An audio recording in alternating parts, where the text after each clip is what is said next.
ilang kongresista ang mga banat ni dating Pangulong Rodrigo Duterte sa Administrasyong Marcos kaugnay sa charter change. Lahat naman ng gagawin ng mga Duterte, papalagan niya mga kongresista. Meron pa bang bago dyan?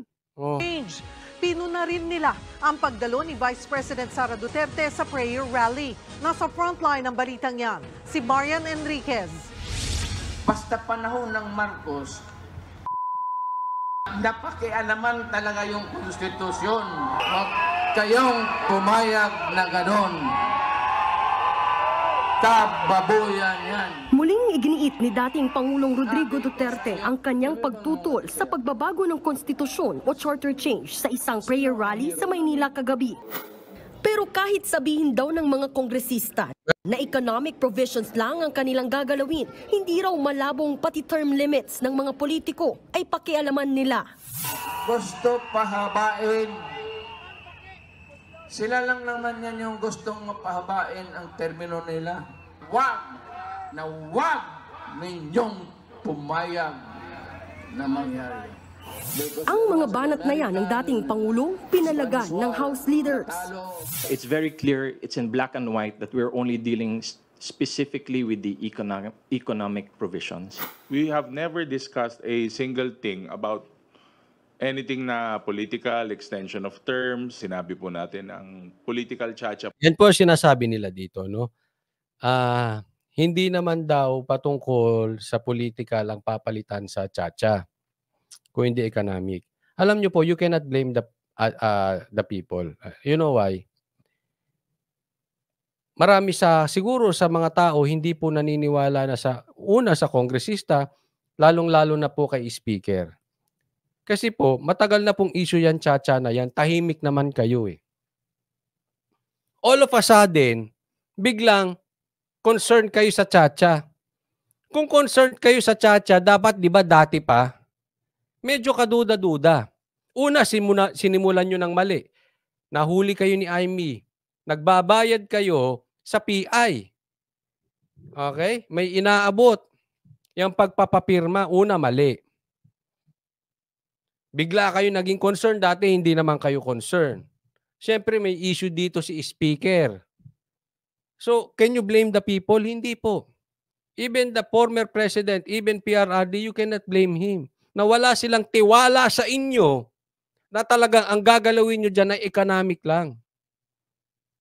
Show them result. Kasi sinasabi nyo hindi kayo nagpapapirma. Pero saan nag-meeting? Doon sa bahay ni Tambaluslos. Paano maniniwala ang taong bayan sa inyo niyan? Di ba? So we cannot blame them. Kasalanan nyo po kung bakit hindi sila tiwala na economic lang ang gagalawin. It will come when the economy is blooming, when the economy I'm sorry, but even me, I don't believe. economy is better. May mga tao dito kayo. Binatikos din nila ang prayer rally kagabi na para sana kay Pastor Apollo Kibuloy na nahaharap sa kontrobersya. Prayer rally daw ito, pero bakit pinupolitika? The personalities who are there should be the personalities who are first and foremost na dapat nandyan na tutulong sa gobyerno para ayusin yung mga problema natin. Sinabi niya, yung mga taong nandiyan dyan ay sila dapat ang tutulong sa gobyerno, hindi yung sila pa yung nagiging cause. Hindi po. Yan po ay reaction. Kasi po, sino bang unang namulitika? Unang yung tinabig yung confidential funds. Huwag po tayong maglokohan. Ayos naman po ang Uniteam eh. Okay naman sila eh.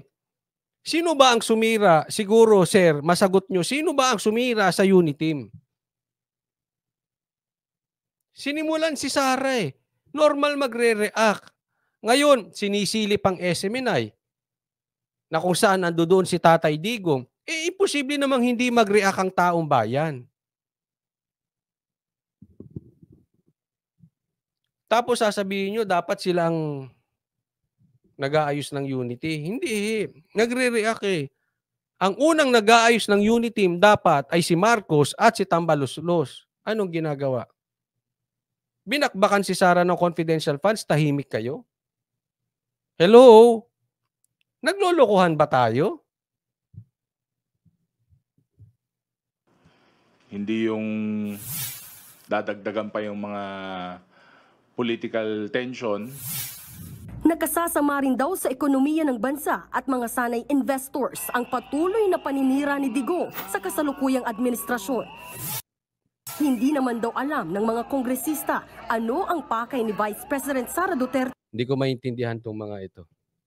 Nasisira. Alam nyo kung saan nasisira ekonomiya natin? Dahil sinira nyo yung Uniteam. Kayo po ang sumira ng Uniteam. Paano nasisira? Biyahe kayo ng biyahe.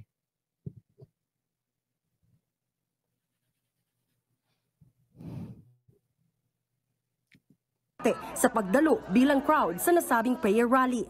I would want to believe that her purpose is to at least neutralize, the former president na wag naman masyadong masipag yung banat siya kay President Bongbong Marcos because she is still his cabinet secretary for education. Ayun, yun ang ano. Mag-resign kayo na kaya, BP Sara, bilang yan po kasi sinasabi nila, secretary ka pa rin sa DepEd eh. Mag-resign ka na kaya bilang sa DepEd lang. Vice President wag.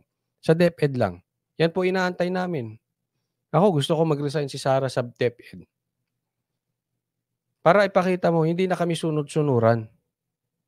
Vice President, hindi ako agree mag-resign si BP Sara. Pero sa DepEd, mag-resign siya sa tingin ko, dapat. Kasi itong mga ito, napupuna yung presensya ni Tatay Digong, ni Sara, ni Bongo, ni Bato, nila Robin dyan. At pinupuna na wag naman sana matindi ang banat kay BBM. Naiunawaan ko po yung inyong sinasabi mga sir. Pero kung nag-iisip po kayong mabuti, alisin ko yung picture. Kung nag-iisip po kayong mabuti, kung titingnan nyo, actually, sa aking opinion, medyo kinonsider pa nga ni Tatay Digong, ni Sara, at iba pa yung kalalagayan ni BBM. In a way, bakit kanyo? Very light po ang banat ni Tatay Digong. Pwede niya sabihin bangag. Very light pa nga. Si Sara nagpa-interview pero hindi na nag-speech.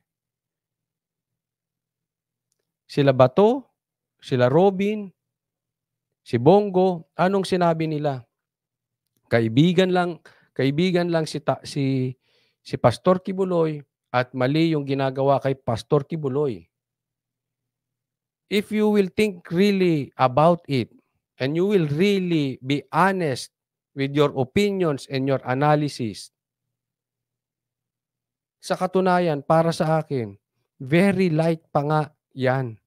Kinonsider pa rin nila na sila ay nasa gobyerno. Hindi todong bakbak yan.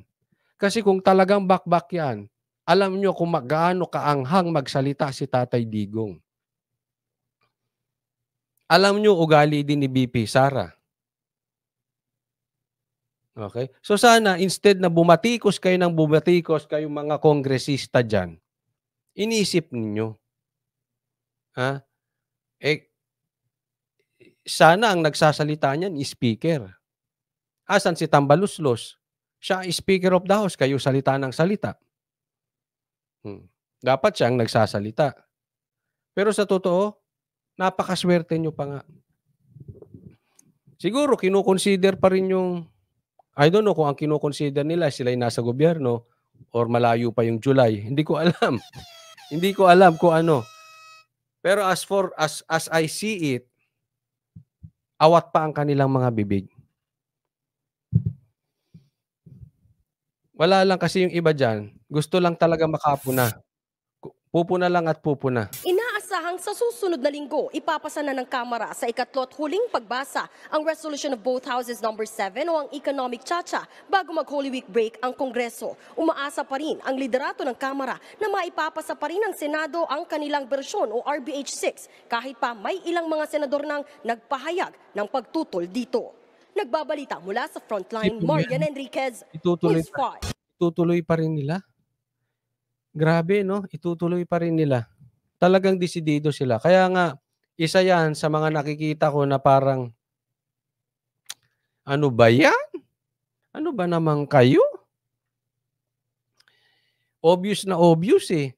Na talagang may plano kayo dyan sa tsa-tsa na yan. Hindi pa para sa akin as of now, hindi pa ganun kaliwanag kung ano yung talagang plano nila dyan sa economic na yan. Kasi, yun nga, economic provision lang daw babaguhin. Sige, for discussion purposes, economic provision lang. Anong issue? Bakit yung effort ng Congress, lagi silang may press con about that. Lagi silang kung hindi si Pastor Kibuloy ang kanilang bibirahin, si Duterte, lagi may press con. Kung hindi yan, yung tsa-tsa. Diyan na umikot ang kanilang press con. Oh. Duterte, Kibuloy, tsa-tsa. Duterte, Kibuloy, tsa-tsa. Medyo nakakapagtaka lang. Anong meron? Di ba? Pero ako naniniwala ako, darating at darating ang araw, malalaman natin ang katotohanan. Ano ba ang talagang katotohanan? Bakit napaka-interesado nila dyan at pinagpipilitan nila yung tsa-tsa na yan? Kaya lang sana bago natin madiscover ay hindi pa huli ang lahat. Kasi baka may madiscover natin, nasa batas na. Wala na tayong magagawa. Mamaya Prime Minister na si Tambaluslos. Sabi ni Lorena Ambalino, push talaga nila for their own benefit. Kaya nga grabe sa pagpupush eh. Super ang push nila.